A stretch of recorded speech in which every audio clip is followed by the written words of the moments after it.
Hello everyone, எல்லோரும் எப்படி இருக்கீங்க? இன்றைக்கி நம்ம என்ன செய்ய போகிறோம்னு பார்த்தீங்கன்னா, ரொம்ப சிம்பிளான ஒரு ரெசிபி தான் பாம்பே சட்னி. வாங்க எப்படி செய்கிறதுன்னு பார்த்துடலாம்.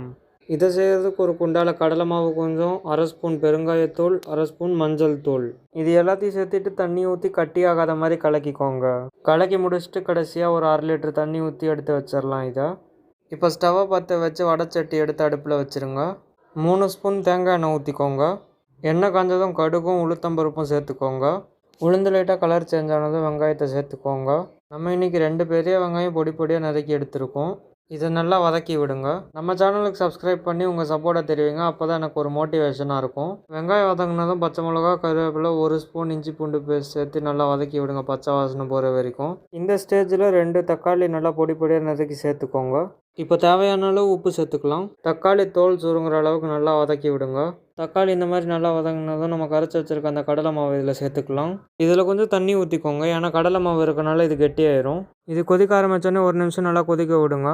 இது இட்லி, தோசை, சப்பாத்தி, பூரிக்கெல்லாம் சூப்பரான காம்பினேஷன். இதை உங்கள் வீட்டில் ட்ரை பண்ணி பார்த்துட்டு மறக்காமல் கமெண்ட்டில் சொல்லுங்கள் எப்படி இருந்துச்சுன்னு. இப்போ ஒரு அரை ஸ்பூன் அளவுக்கு கரம் மசாலா சேர்த்துக்கோங்க.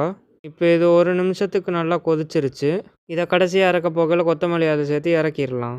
அவ்வளவுதாங்க, அட்டகாசமான பாம்பே சட்னி ரெடி. இந்த வீடியோ உங்களுக்கு பிடிச்சிருந்தா லைக் பண்ணுங்கள், கமெண்ட் பண்ணுங்கள், ஷேர் பண்ணுங்கள், மறக்காமல் சப்ஸ்கிரைப் பண்ணுங்கள். தேங்க்ஸ் ஃபார் வாட்சிங்.